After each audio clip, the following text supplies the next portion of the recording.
A gente traz agora uma conversa com Carlos Augusto Ferreira, ele que é comentarista de política econômica, e nesta manhã nós vamos trazer informações sobre o mercado, tentar entender alguns movimentos que ocorreram esta semana, que estão ocorrendo esta semana, principalmente com base no que aconteceu ontem na Bolsa de Valores. Em primeiro lugar, Carlos, mais uma vez, bom dia.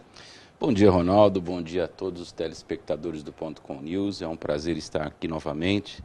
E hoje vamos comentar um pouquinho sobre o que aconteceu com a Bovespa, né? Pois é, a Bovespa ontem fechou em alta após o anúncio de que vai ser limitada a produção de petróleo.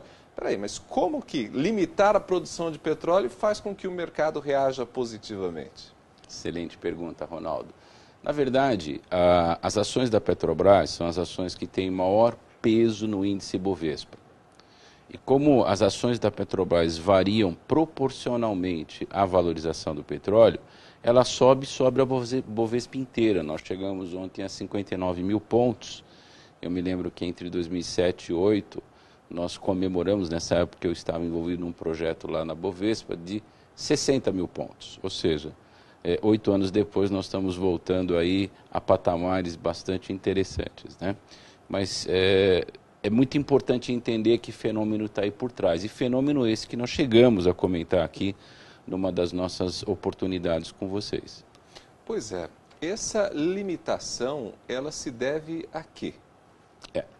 Hoje existe uma grande guerra, né? Primeiro é importante entender, o mercado de petróleo é um mercado que se divide em dois blocos importantes. Existe lá o petróleo Brent, que não é um tipo de petróleo, mas sim uma câmara de venda. É o petróleo que foi batizado pela Shell e basicamente é o petróleo do Mar do Norte comercializado em Londres. Existe o petróleo WTI, que não é um tipo de petróleo, que é a outra câmara que faz a venda, que é o West Texas Intermediate, que é feito exatamente nos Estados Unidos. Normalmente o WTI é o petróleo que tem um preço um pouco melhor do que o petróleo Brent, né? Não significa que você tem só venda de petróleo do Mar do Norte pelo Brent e assim por diante. Depende da câmara de venda. O que acabou acontecendo? À medida em que o petróleo começou a ser ofertado abundantemente no mercado, ou seja, a lei da oferta e da procura, e os árabes fizeram isso intensamente, o preço caiu. À medida em que você começou a ter respostas ao petróleo via xisto bituminoso, outras alternativas energéticas, esse petróleo acabou estagnando. Então, à medida em que você limita, você provoca artificialmente uma subida de preço, porque se você diminuiu a oferta e a demanda continua mesmo, é natural que ele suba, né? Então, hoje está aí a 47,05 WTI, isso é importante para o Brasil e para a Petrobras. Acredito que outros fenômenos vão precipitar ainda, como nós já dissemos lá atrás, uma alta e depois estabilização. Eu acho que as eleições dos Estados Unidos são determinantes para isso, é o maior consumidor de petróleo do mundo, e dependendo de qual é a saída, nós vamos ter uma política muito mais protecionista ou menos protecionista, o que vai levar a mais ou menos importação, e depois o inverno no hemisfério norte, que consome petróleo de forma abundante. Bom, sua aposta é que esse petróleo chegue a 50? O petróleo a 50 cria de novo, reacende a questão pré-sal, né? E o Brasil hoje tem... Para o pré-sal é importante que chegue a 50. Sim, porque ele tem um custo maior, né? Então, se você tem hoje um preço final menor, com um custo maior, significa que você tem menos margem, portanto, não vai trazer uma taxa de retorno de investimento para quem vai investir em pré-sal.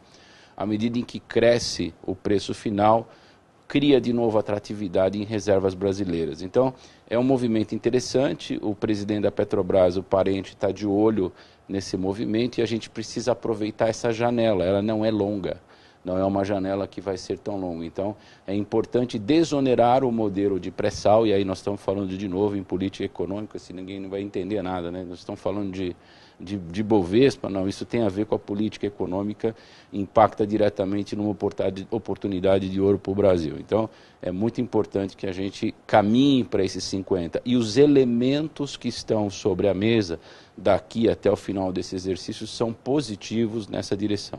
Bom, esse é um aspecto fundamental, acho que, na nossa conversa, porque a gente faz todo esse cenário a respeito do petróleo e muita gente pode acompanhar o início da nossa conversa, Carlos, e falar, mas isso que tem a ver com a minha vida?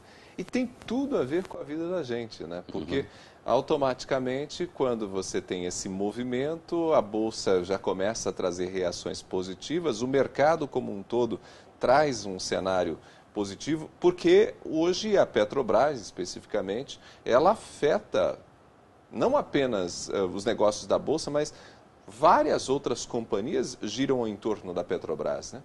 Sem dúvida, inclusive o próprio governo. Como eu disse para vocês no último programa, parte dos recursos que vão equilibrar o déficit no ano que vem são dividendos de estatais. Estatais com prejuízo não dão dividendos.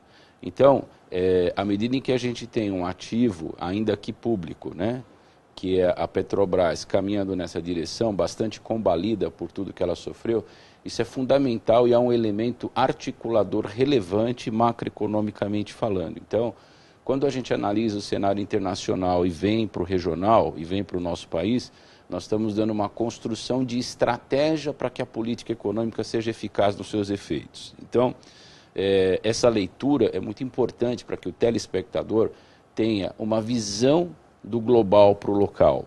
Isso é extremamente importante e nós temos gente muito competente no governo olhando isso com carinho. Bom, aí um outro aspecto, porque se a gente fala, olha, a produção de petróleo vai ser limitada no mundo, a gente vai colocar menos petróleo no mercado. Há uma demanda hoje crescente por petróleo. O consumo de petróleo é bastante significativo em todo o planeta. Não existe o risco desse limite ou dessa limitação trazer algum tipo de prejuízo na ponta, ou seja, para a indústria, para o comércio e até mesmo para o cidadão, além de pagar às vezes um pouquinho mais caro pelo produto? Isso é importante, é uma pergunta inteligente.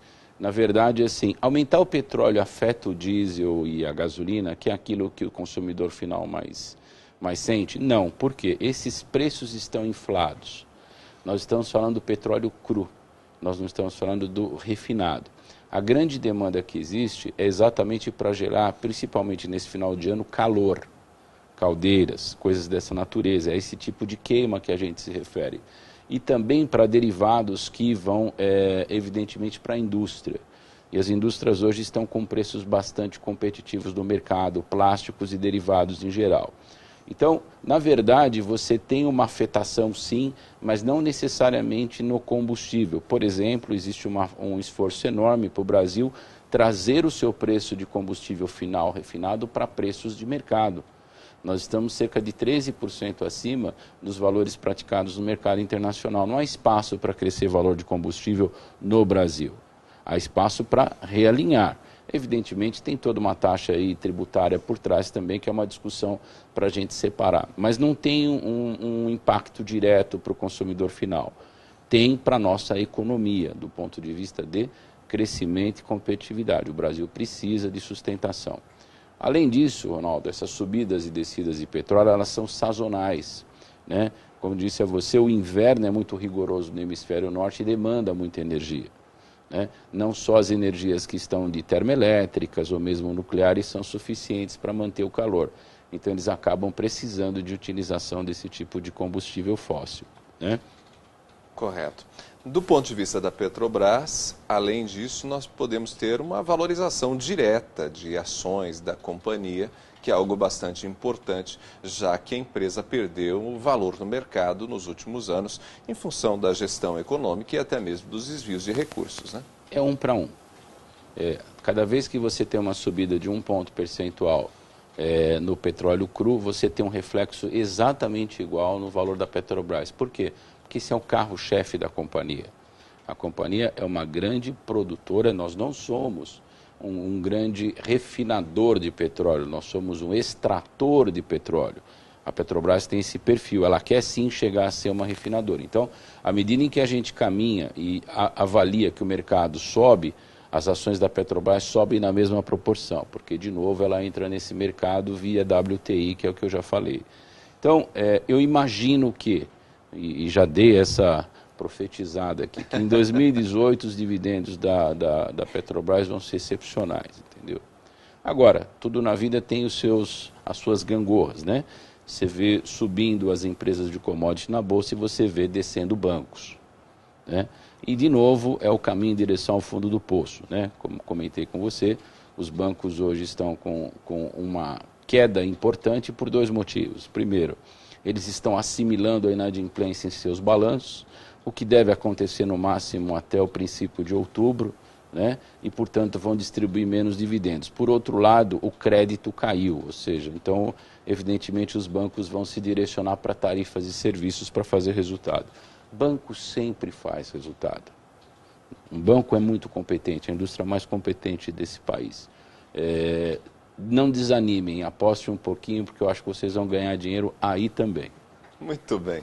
Carlos, muito obrigado mais uma vez pela sua participação aqui. Seus esclarecimentos são sempre muito preciosos para todos nós. Obrigado, Ronaldo. Obrigado a todos os telespectadores do Ponto Com News. É um prazer. Em outra oportunidade estaremos juntos. Muito bem, esse Carlos Augusto Ferreira, nosso comentarista de política econômica, sempre trazendo para você explicações da macroeconomia e, como o Carlos disse, né, sempre trazendo do macro para o local, para que você possa entender como isso afeta a vida da gente. Bom,